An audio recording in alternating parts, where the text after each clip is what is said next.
Hello students. तो अब हम जो आपको मैं बता रहा था पिछले लेक्चर में कि branches of new economic policy, यानी जो इकोनॉमिक पॉलिसी लॉन्च की गई उसमें किन किन चीज़ों को काम किया गया, यानी मेन एलिमेंट्स क्या थे जो नई इकोनॉमिक पॉलिसी, जिसमें आपको मैं जाते जाते बताया था। हम बात कर रहे थे लिबरलाइजेशन, प्राइवेटाइजेशन एंड ग्लोबलाइजेशन। तो लिबरलाइजेशन, प्राइवेटाइजेशन और ग्लोबलाइजेशन को हम शॉर्ट में बोलते हैं याद रखने के लिए एलपीजी पॉलिसी। तो लिबरलाइजेशन पहले आप इनका मतलब समझ लीजिए, फिर हम इस पर आगे बढ़ते हैं। ठीक है। लिबरलाइजेशन का मतलब है कि पहले गवर्नमेंट ने जो रिस्ट्रिक्शंस लगा रखे थे, काफ़ी तरह के पाबंदियाँ थी बिजनेस करने पर, लाइसेंसिंग की नीति थी, तो वो सब कुछ कम करके ख़त्म कर दिया गया कई जगह पे, और कई जगह पे काफ़ी आसान बना दिया लाइसेंसिंग नीति को, पॉलिसी को। तो ऐसे केस में क्या हुआ, तो लिबरलाइजेशन का मतलब क्या है? लिबरल, लिबरल का मतलब होता है ना किसी भी प्रति मतलब उदार हो जाना, बिल्कुल ईजी कर देना चाहिए उनके लिए, तो उसको कहा गया लिबरलाइजेशन। ठीक है। और प्राइवेटाइजेशन का मतलब जैसा मैंने अभी ऊपर बताया, आपको पिछले लेक्चर में बताया था कि पहले सरकारी कंपनियां ही ज़्यादातर चीज़ों पर फोकस करती थी, लेकिन 1991 से चीज़ों को प्राइवेट सेक्टर के लिए ओपन कर दिया गया। केवल 4 इंडस्ट्री को छोड़कर बाकी सारी इंडस्ट्रीज, सारे बिजनेस को प्राइवेट सेक्टर के लिए ओपन कर दिया गया था। और कई जगह पे तो गवर्नमेंट ने डिसइन्वेस्टमेंट का सहारा लेकर प्राइवेट सेक्टर का उसमें इन्वेस्टमेंट कराया था। और तीसरी चीज़ है ग्लोबलाइजेशन। 1991 तक हमारा क्या था, हम अपने देश की हम ये कहते थे कि क्लोज्ड इकोनॉमी थी। क्लोज्ड इकोनॉमी का मतलब है कि कोई विदेशी कंपनी हमारे यहाँ पे आके बिजनेस नहीं कर सकती। हमने पूरी तरह से रोक लगा रखी थी। ठीक है। तो उसको हम कहते हैं क्लोज्ड इकोनॉमी। तो हम अपने देश तक ही सीमित थे। लेकिन 1991 में क्या किया गया, पूरे ग्लोबल यानी पूरे वर्ल्ड के लिए हमारी इकोनॉमी को ओपन कर दिया गया, जिससे विदेशी कंपनियां हमारे यहाँ पे आके बिजनेस कर सकती हैं, या हमारे देश की कंपनीज दूसरे देश में आके बिजनेस कर सकती हैं। ठीक है। अब इनके हम आगे डिटेल में पढ़ लेते हैं थोड़ा सा।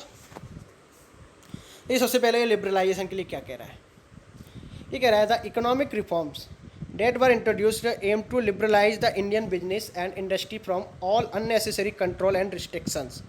It reduced the rules and regulations which restricted the growth of private sector and also allowed the private sector to take part in economic activity that were exclusively reserved for the government sector। तो देखिए, जैसा मैंने अभी आपको बताया कि सारे जो रूल्स थे, रिस्ट्रिक्शंस थी, अलग अलग रेगुलेशंस बनाए गए थे, उनके लिए कानून बनाए गए थे, उन पर छूट प्रदान की गई, और प्राइवेट सेक्टर के लिए इसको थोड़ा आसान काम बना दिया गया कि वो अपने देश के अंदर रह के बिजनेस कर सके। यानी जो प्राइवेट सेक्टर के जो भी रिस्ट्रिक्शन थे, उन रिस्ट्रिक्शंस को हटा दिया गया, और जैसा मैंने बताया लाइसेंसिंग वगैरह को काफ़ी हद तक ख़त्म कर दिया गया।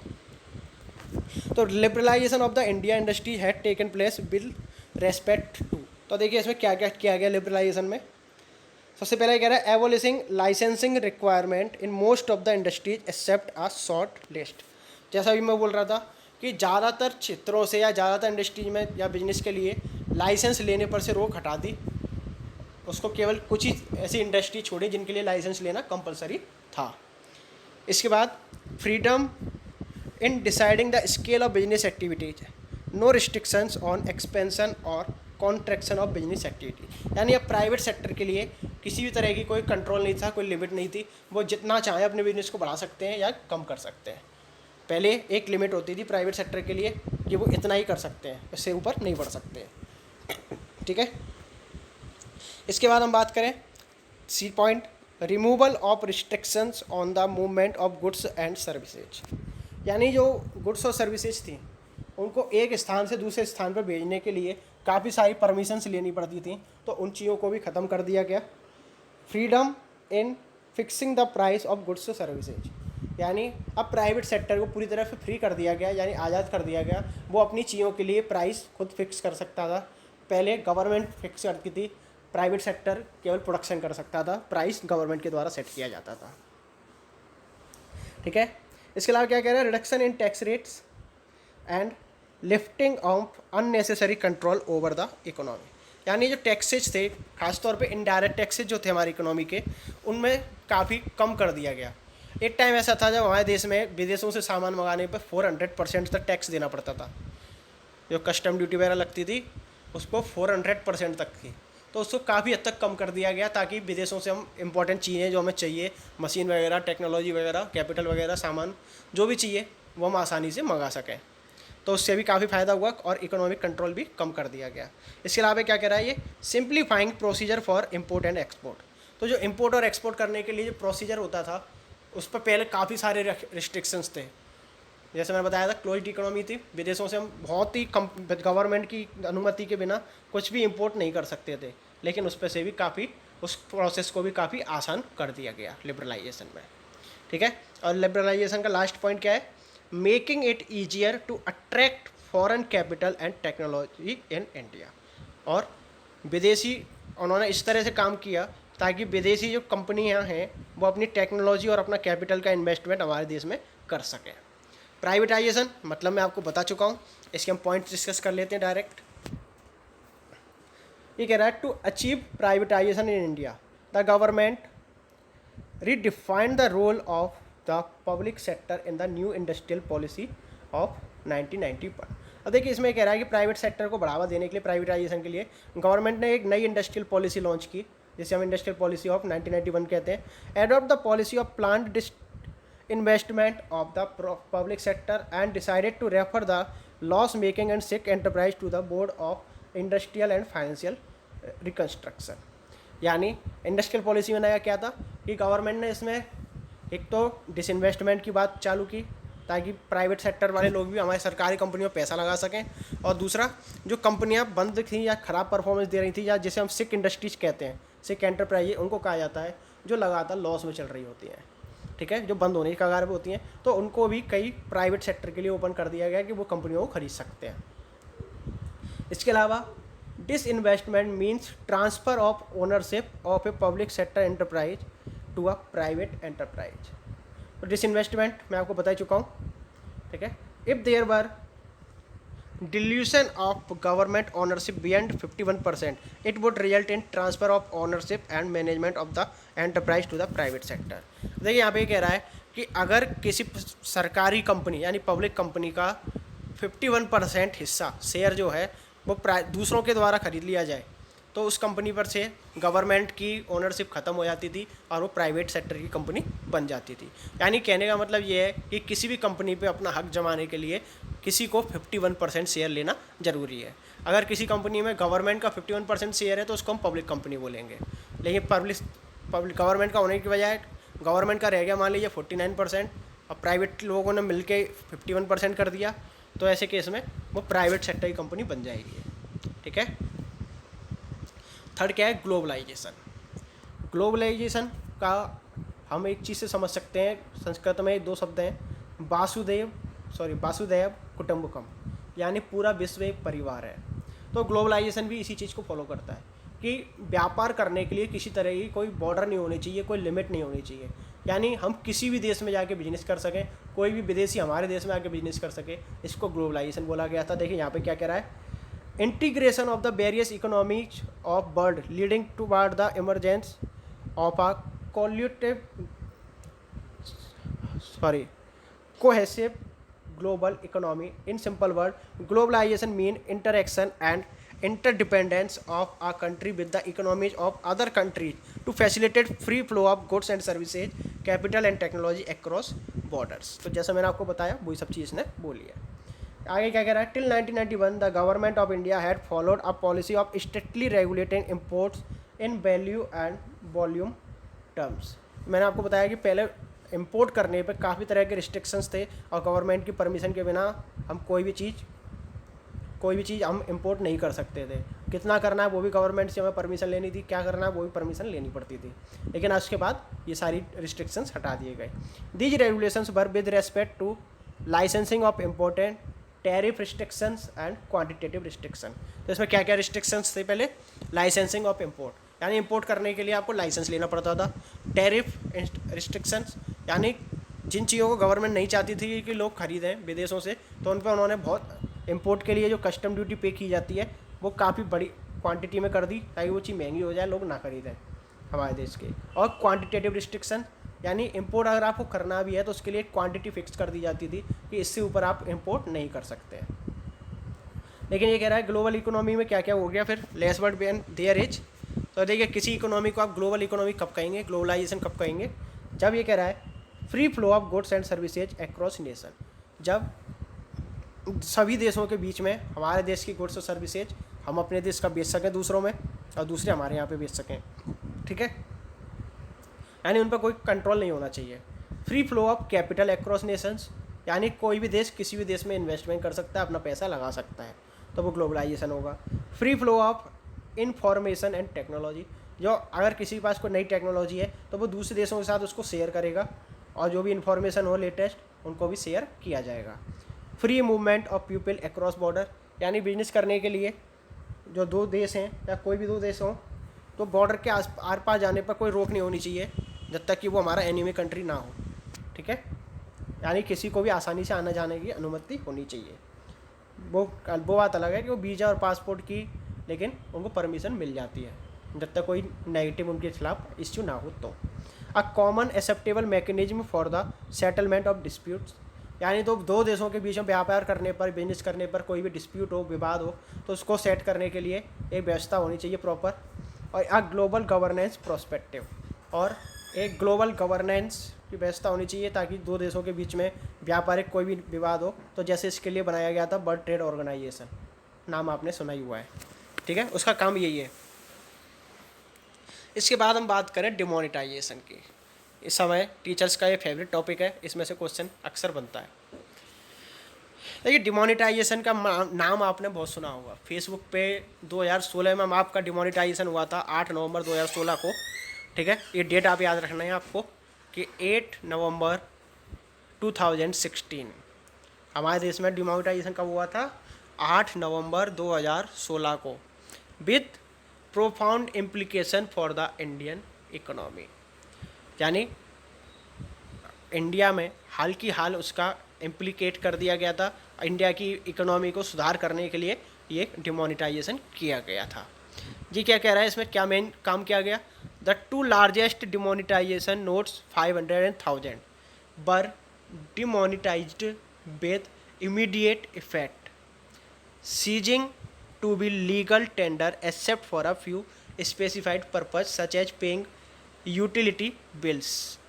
अब देखिए यहाँ पे क्या किया कि जैसे ये लॉन्च किया गया था डिमोनेटाइजेशन तो उसमें 500 और 1000 के जो बड़े नोट्स थे उनको इमीडिएट इफेक्ट से बंद कर दिया और उनको वो लीगल टेंडर उनको मानने से मना कर दिया, यानी उनको नोट की तरह चलने से मना कर दिया। लेकिन कुछ चीज़ों के लिए जो स्पेसिफिक यूटिलिटी थी, जो लोगों की नीड्स थी, उनको पूरा करने के लिए कुछ दिनों तक उन नोटों को जारी रखा गया।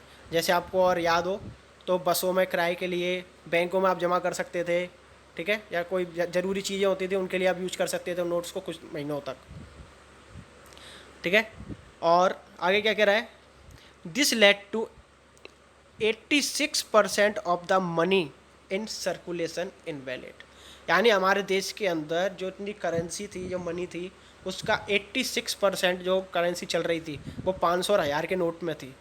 तो उसको वो उसी दिन 8 नवंबर 2016 की रात 8 बजे से ही उन्होंने अनाउंस ये किया था, 12 बजे से नहीं होंगे, तो 12 बजे रात के 12 बजते ही वो सभी करेंसी इनवैलिड हो गई, 86% करेंसी इनवैलिड हो गई थी।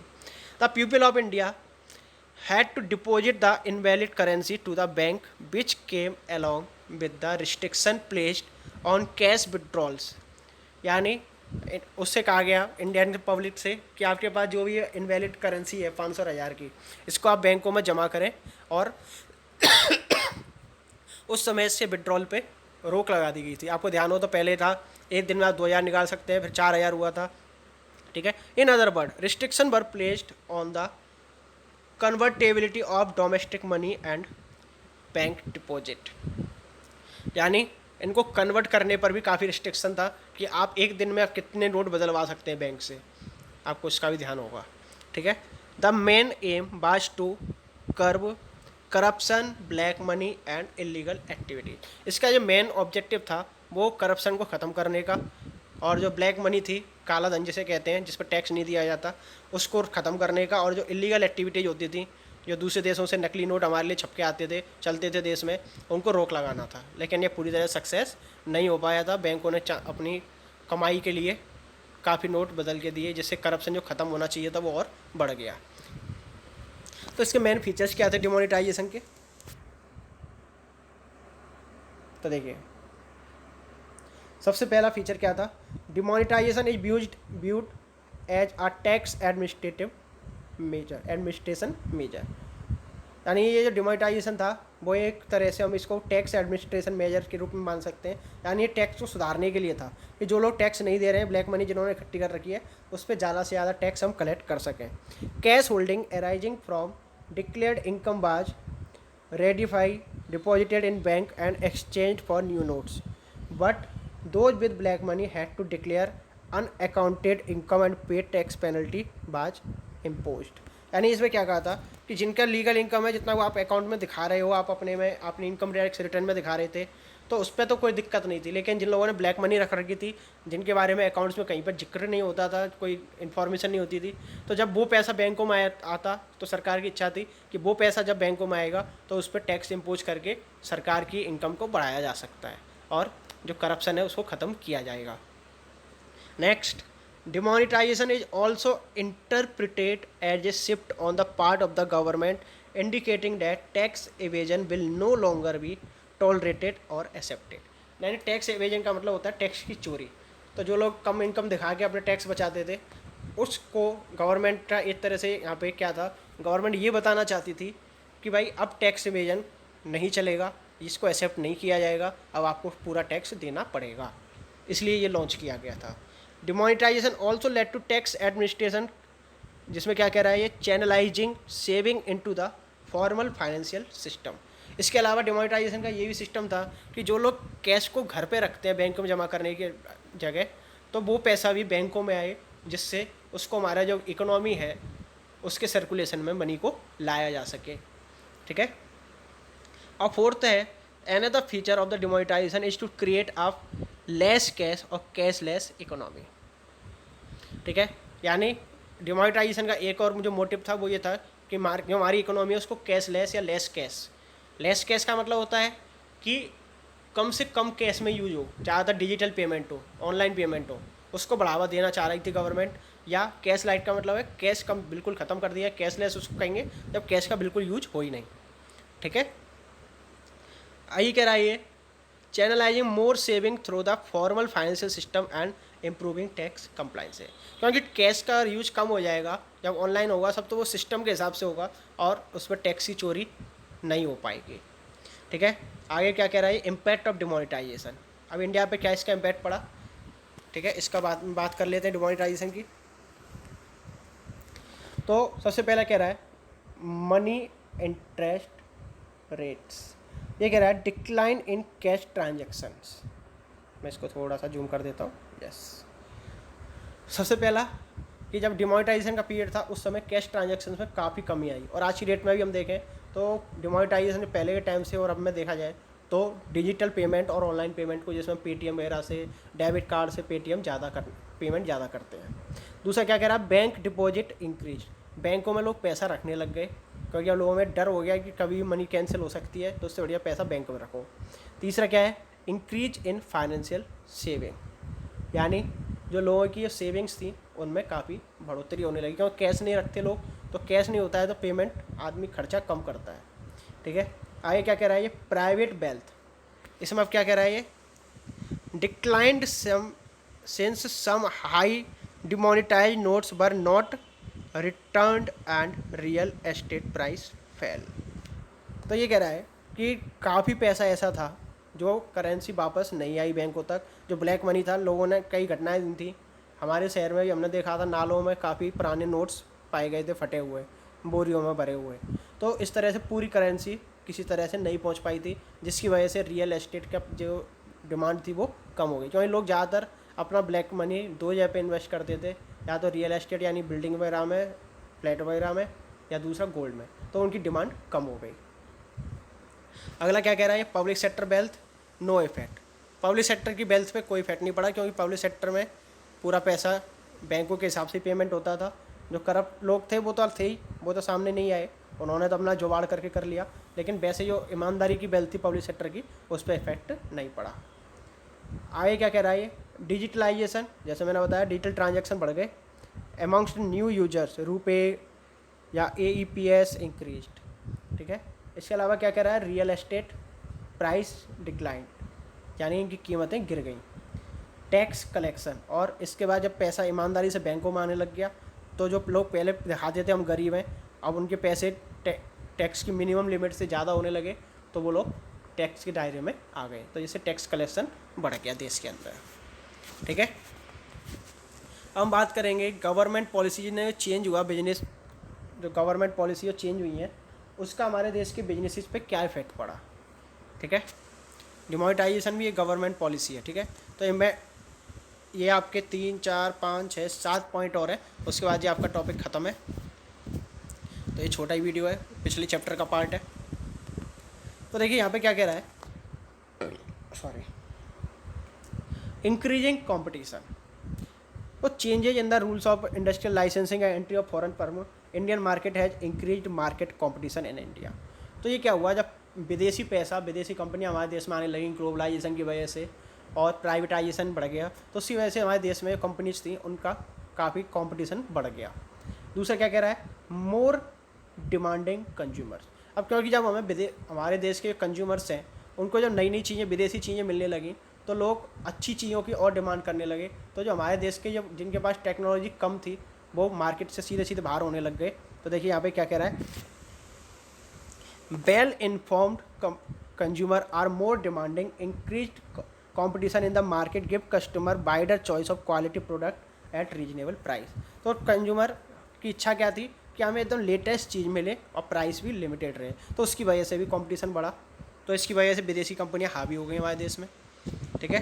थर्ड क्या है, रैपिडली चेंज टेक्नोलॉजिकल एनवायरनमेंट। अब क्योंकि विदेशी लोग आ रहे हैं तो विदेशी पैसा लेके आ रहे थे, तो विदेशी पैसा आ रहा है तो उनके साथ विदेशी टेक्नोलॉजी आ रही थी, तो उसके जो हमारे देश में जो टेक्नोलॉजिकल डेवलपमेंट था वो काफ़ी तेज़ी से हुआ और डेली या लगभग बहुत शॉर्ट टर्म पीरियड में टेक्नोलॉजिकल चेंज आने लग गए, तो जिसकी वजह से ये कह रहा है कि increase competition forces the firm to develop new ways to survive and grow in the market. यानी इससे क्या हुआ कि अब लोगों के ऊपर ये प्रेशर पड़ा कि भाई यार कंपटीशन में टिकना है तो हमें लेटेस्ट इनोवेशन करने पड़ेंगे, लेटेस्ट टेक्नोलॉजी यूज करनी पड़ेगी, जिसकी वजह जिससे हम मार्केट में सर्वाइव कर सकें और अपना शेयर ग्रो कर सकें। फोर्थ पॉइंट क्या है, नेसेसिटी फॉर चेंजेज। आफ्टर जो पहले पुराने डर्रे पे चले जा रहे थे गवर्नमेंट के सपोर्ट से, चाहे लॉस हो जाए कुछ भी, तो वो चीज़ ख़त्म हो गई। अब क्या हुआ, after 1991 the market forces have become truthful as a result of which the enterprises have to continuously modify their operation। अब देखिए यहाँ पे क्या हुआ कि अब ईमानदारी से लोगों को काम करना पड़ गया, मार्केट फोर्सेज के हिसाब से काम करना पड़ रहा था। अब पहले तो ये था कि गवर्नमेंट फिक्स कर देती, जितना करना है उतना कर देते थे, यहाँ तक गवर्नमेंट सेक्टर काम करता था। तो इसकी वजह से क्या हुआ अब कि as a result of which the enterprise have to continuously modify their operation, यानी एंटरप्राइज को लगातार अपने जो उनके एक्टिविटीज़ थी, जो ऑपरेशन थे, बिजनेस की एक्टिविटीज़ थी, उनको लगातार मॉडिफाई और सुधार करने की प्रयास किए जाते थे ताकि हम ज़्यादा से ज़्यादा अपने कॉस्ट को कम करके ज़्यादा से ज़्यादा प्रॉफिट कमा सकें। Next, need for developing human resources. पहले ह्यूमन रिसोर्सेज पे इतना इम्पोर्टेंट नहीं होता था, लेकिन अब आपको और कॉस्ट कम करनी है, क्वालिटी ज़्यादा अच्छी प्रोवाइड करानी है, तो उसके लिए ऐसे लोगों की ज़रूरत फील हुई जो अपने काम में एक्सपर्ट हों, स्किल्ड हों। तो इस वजह से क्या हुआ, the changing market condition of today require people with higher competence and greater commitment. यानी जो कॉम्पिटिटिव हो और जो अपने जो उनका काम है उसके प्रति वो पूरी तरह से कमिटेड हो, स्किल्ड हो, तो उन लोगों की ज़्यादा डिमांड बढ़ी, उन लोग और दूसरे लोग पिछड़ते चले गए, ठीक है। हमारे देश की जो ह्यूमन रिसोर्स है उसको नॉर्मली हम 3 भागों में बांट सकते हैं, स्किल्ड, सेमी स्किल्ड और अनस्किल्ड। स्किल्ड उनको कहा जाता है जो अपने काम में एक्सपर्ट होते हैं, कमिटेड होते हैं, काम प्रॉपर करते हैं, एफिशिएंट होते हैं। सेमी स्किल्ड यानी जो लोग काम सीख रहे होते हैं, धीरे धीरे प्रोग्रेस कर रहे होते हैं, और अनस्किल्ड उसको कहा जाता है जिसको कुछ भी नहीं आता, जो केवल मजदूरों वाला काम ही कर सकता है, ठीक है। अगला पॉइंट है market orientation. Early firms followed production oriented market operation. Today firms produce those goods and services as per the requirement of the customers या कंज्यूमर्स। यानी ये कह रहा पहले जो होता था वो प्रोड्यूसर ओरिएंटेड होता था, कि प्रोड्यूसर जितना चाहे वो उतना प्रोडक्शन कर देता था और बेचता रहता था धीरे धीरे। लेकिन आज के डेट में हम देखें कि जो मार्केट होती है, जो प्रोडक्शन होता है, वो कस्टमर के ओरिएंटेड होता है, यानी कस्टमर क्या चाहता है फर्म वो बनाती हैं। पहले क्या था, जो प्रोड्यूसर बना रहा है वो लोगों को ख़रीदना पड़ता था क्योंकि उनके पास कोई ऑप्शन नहीं होता था। लेकिन अब कंपटीशन इतना बढ़ गया है कि जो कस्टमर चाहता है वही फर्म बनाना चाहती है, और जो कस्टमर जिसको निगलेक्ट कर देता है उसकी मार्केट में सप्लाई बंद हो जाती है। लास्ट पॉइंट है loss of budgetary support to the public sector. ये कह रहा था budgetary support given by the central government to the public sector had declined to a considerable extent, thus in order to survive the public sector have to be more efficient to generate their resources and profit। अब देखिए क्योंकि पहले public sector को support था पूरा, तो public sector को support के लिए जो गवर्नमेंट होती थी वो बजट देती थी, तो उससे क्या है पहले कंपनियां आलसी हो गई थी, चल रहा है तो ठीक, नहीं है तो बजट तो हमें मिल ही रहा है, कंपनियां चलती रहेंगी। लेकिन अब क्या है गवर्नमेंट ने काफ़ी हद तक जो इन कंपनियों के लिए जो बजट बनाए जाते हैं वो काफ़ी कम कर दिया है। तो उसकी वजह से क्या है अब जो पब्लिक सेक्टर की कंपनियां भी हैं जो रह गई हैं उनको भी कंपटीशन में टिके रहने के लिए या प्रॉफिट कमाने के लिए उन्हें एक्स्ट्रा एफर्ट्स लगाने पड़ रहे हैं, और वो भी काफ़ी अच्छे से काम कर रही हैं ताकि उनको मार्केट में टिके रहें। उनको मालूम है क्योंकि यार कंपनी वो काम नहीं करेंगी अब, तो वो कंपनियां भी बिक जाएंगी, उनमें काम करने वाले लोग प्राइवेट सेक्टर के अंडर में आ जाएंगे, तो इसलिए उन कंपनियों को भी अब फोकस करना पड़ रहा है। तो that's all for this chapter. तो अब तक हमारे बिजनेस स्टडीज के 3 चैप्टर मैंने आपको ख़त्म करा दिए हैं। आप लोगों से मैं यही कहूँगा कि जब तक चैप्टर समझ में नहीं आ जाए आप बार बार वीडियो को देखें। आपके पास टाइम है, अच्छा खासा टाइम है, तो जितनी आप मेहनत कर लोगे, मैं आपको फिर कह रहा हूँ कि इस चीज़ के बिल्कुल भी गलत फहमी में ना रहें कि आपका पेपर आसान आएगा या कॉपी ईजी मार्क चेकिंग होगी। देखिए पेपर ऑलरेडी बन चुके हैं, पहले ही बने हैं। जो आपके मार्च में होना था पेपर, वही पेपर आपके लिए अब भी आएगा, पेपर चेंज नहीं हुआ है। तो आप ये बिल्कुल ना सोचें कि ये इस चक्कर में हमें इजी पेपर मिल जाएगा, हम सब बढ़िया नंबर ले आएंगे या सबको ज़बरदस्ती पास कर दिया जाएगा। इस गलतफहमी को निकाल दें, मेहनत करेंगे तभी आपको अच्छे मार्क्स मिलेंगे। ठीक है, तो लाइक अगर पसंद आया है तो लाइक शेयर और सब्सक्राइब करना ना भूलें। Thank you.